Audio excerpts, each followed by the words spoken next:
اليوم راح نتكلم عن الفلاتر. Quiet on the set. Camera speed. Action. الفلتر بكل بساطة هو عبارة عن أحد الملحقات اللي نستخدمها في التصوير السينمائي أو الفوتوغرافي عشان نوصل حق النتيجة المرجوة. في عندنا مواقف وايد مختلفة نضطر فيها إن احنا نستخدم فلاتر. فمتى نستخدم فلاتر وشنو هي أنواع الفلاتر؟ الفلتر ينقسم إلى نوعين حسب معرفتي. أول نوع اللي هو الأندي واللي هو اختصار حق كلمة natural density اللي تعني بالعربي التحكم في كثافة الضوء. فمثلا أنا في تصوير خارجي وعندي إعدادات ما أبي أغيرها بالكاميرا، مثلا أبي أصور على 25 فريم على 180 رولينج شتر على 400 ايزو، وأبي مثلا فتحة العدسة 1.5 لأن أبي عزل جدا كبير. بس أنا قاعد أصور خارجي، مصدر الضوء عندي هو الشمس، والشمس وايد قوية فالصورة قاعد تصير عندي محترقة وما أبي أغير ولا واحد من الإعدادات، فأستخدم الأندي فلتر واللي هو مهمته انه يقلل لك من كثافه الضوء، فممكن تنزل ب1 ستوب 2 ستوب 3 ستوب على حسب الدرجه اللي انت تبيها. الاندي فلتر يعني واحد من الفلاتر اللي ماكو ولا جنطه مصور تخلى من هذه الفلاتر، لانها جدا مهمه وجدا تساعدك في اوقات ومواقف جدا حرجه مثل الموقف اللي تو ذكرته. اذا كنت حاب انك تقتني اندي فلتر، تاكد اول شيء اذا كاميرتك فيها خاصيه البلت ان اندي. بعض الكاميرات السينمائيه اليوم قاعد تصير فيها اندي فلتر، فما تحتاج انك انت تشتري فلاتر، مجرد السنسر فيه يكون مثل ستائر تقدر تغيرها على درجات مختلفة. النوع الثاني من الفلاتر اللي يسمونه السبيشال افكت، وهذا السبيشال افكت هو عبارة عن مكتبة كبيرة لها اليوم أنا كل يوم اكتشف فيها شيء جديد. في فلتر مثلا اسمه لو كونتراست، مهمة الفلتر انه يرفع لك من الشادوز. هذا الفلتر وايد يساعدك اذا كنت قاعد تصور في مكان جدا مظلم وتبي تعطيه شوية شي رفعة بالشادوز ويعطيك لوك وايد حلو، شي يسمونه سينماتيك لوك. عندنا ثاني فلتر وهو من أشهر الفلاتر اللي هو بلاك بروميس. بلاك بروميس يعطيك الإضاءة يصير فيها توهج كذي على الحواف، حدود الوجه يعطيك فيها نعومة، حتى البشرة يسويها سوفت. طبعا في منها درجات ومقاسات مثل ما قلت، فأنت تقدر تجرب تبي نص، تبي ثمن، تبي ربع، تبي درجة كاملة، تبي درجتين، في وايد أشياء. فعندك نوع يتحكم في شكل الإضاءة، مثلا عندك عدسات الانمورفيك معروف عنها ان هي عندها الخطوط في الإضاءة، فساعات انت ما عندك الفلوس انك تشتري عدسات انمورفيك، استخدم فلتر يعطيك اشكال مختلفه من انواع الفلير حق الاضاءه. واحد من الفلاتر اللي تعرفت عليها هالسنه هو سموك وفوق فلتر. كان عندي تصوير والبجت كان نوعا ما جدا محدود، فحسيت ان انا ما اقدر اجيب هيز ماشين كل ساعه وراح يصير متعب. اول شيء ثقيل، والهيز ماشين بالكويت شويه بعد خداع، يعني يقول لك هو هيز بس يعطيك كذي فوق فجاه، غير انه يعني هيز ماشين تعال شيك المكان اللي بتصور فيه، اذا في فاير الارم تعال، مالي خلق الحين ابي شيء وايد سهل. فقعدت افكر ان ابي شيء، فكان الاساس توجه اني اروح لو كونتراست.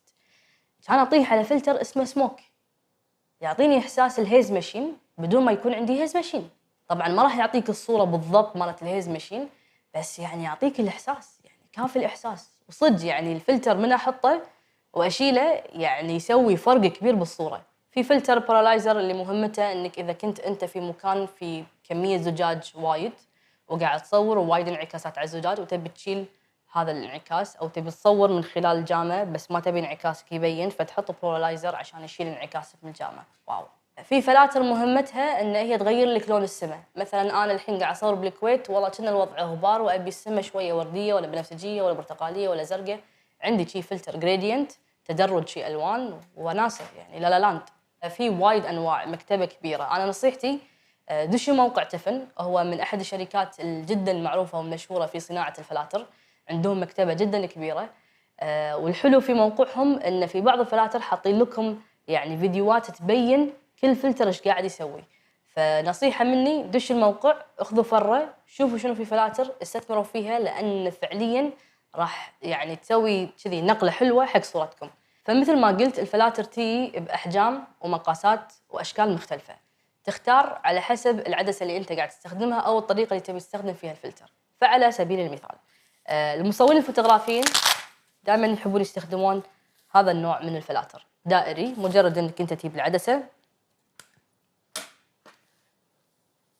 طبعا هذيلا لاحظت ان المجموعات سعرها ارخص من اذا خذيت واحد من هذيلا، فتجيب هذا الفلتر تتاكد ان مقاسه يناسب مقاس الهيد مال اللينس.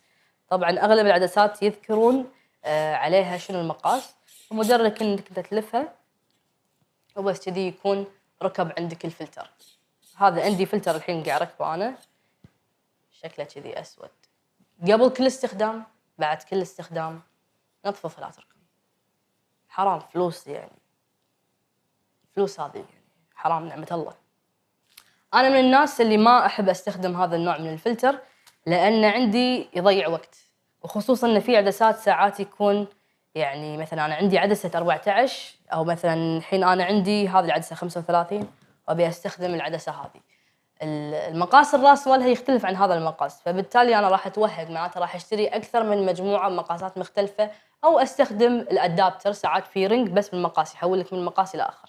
بس ستيل عندي إنه هو مضيعة وقت إن أنا قاعدة ألف وأشيل وأحط، وعندي إن هذه الطريقة يعني مو عملية ولا سريعة. وجداً في عالم التصوير يعني الفيديو وايد مهم إنك أنت تحرص إنك أنت ما تضيع وقت وايد، فنستخدم شيء اسمه مات بوكس. المات بوكس واحد من الأشياء العجيبة اللي أحب دائما أستخدمها في التصوير، يساعدك في إنك أنت تشيل أكثر من فلتر على حسب كل مات بوكس. في مات بوكس يشيل 4 فلاتر، في مات بوكس يشيل فلترين، في فلتر، في 3 فلاتر إلى آخره. أنا دائما أنصح إن أقل شيء 3 واطلع فوق إذا في فوق.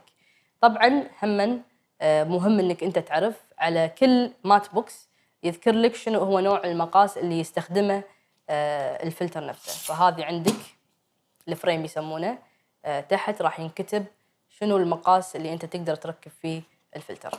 اذا قاعد تستخدم مات بوكس والعدسه راح تكون هني بهالشكل، مهم الاندي يكون اول واحد اللي هو الاقرب حق العدسه.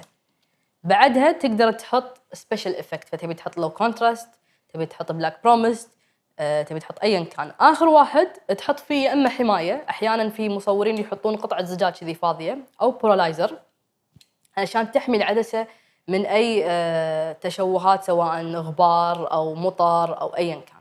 آداب وبروتوكول استخدام الفلاتر. الفلتر قطعة من الزجاج جداً حساسة، وهذه القطعة جداً غالية، فجداً مهم إنك أنت تحافظ عليها عشان تصير عندك استدامة حق الأشياء اللي تشتريها وتدوم معاك عمر. فجداً مهم إنك أنت تحافظ عليها، تعاملها بلطف وحنية. من آداب استخدام الفلاتر إنك أنت تنظفها قبل الاستخدام وبعد الاستخدام. أنا أنصح دائماً إنك أنت يكون معاك الكلوث على أساس إنك أنت ما تمسكها بصبعك ويصير عليه طبعات. إذا ما كان عندك كلوث حاول إنك أنت تستخدم أطراف أصابعك وتمسكه من أطراف الفلتر نفسه. فلما تبطله تقدر تضغط من تحت على أساس الفلتر يطلع، وبعدين تمسك من الأطراف تطلعه. طبعاً الحين عادي لأن هذا أوريدي محطوط يعني بحماية كيس. هذا عندي فلتر هم نفس الفكرة، طلعه من الطلعة تمسك حوافه. هذا هو الفلتر. هذا البارت شوية يخرع. الحين عندك الفلتر كذي وغالباً يكون فيه زر على أساس تسحب ويطيح الفريم. شو تسوي؟ حطه بس بالطرف. الحين هو نحط، مجرد إني أسحب ركب الفلتر. إذا بي برد الفلتر هم من نفس الفكرة، إما إني أنا أستخدم طرف أصابعي وأحطه هني وأطلعه بالضبط، أرد أمسكه مثلاً طرف أصابعي. أول ما تستخدمها راح تخاف وايد لأن شوية شي قطعة زجاج وما تبيها إن هي تموت وتتشلخ. وهم شغلة جدا مهمة إذا كنتوا قاعد تستخدمون مات بوكس تحطون جافر تيب أو علامة نوت تذكر فيها شنو أنواع الفلاتر المحطوطة، بحيث لو انتقلنا من مشهد لمشهد ثاني أو كان في AC يكون عارف إن في فلتر داخل وما ننساه، لأن في وايد شي مواقف يعني نسينا نحن حاطين انتي.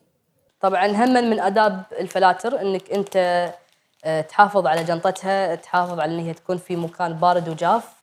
وبس أتمنى أنكم استفدتوا ولو بالقليل.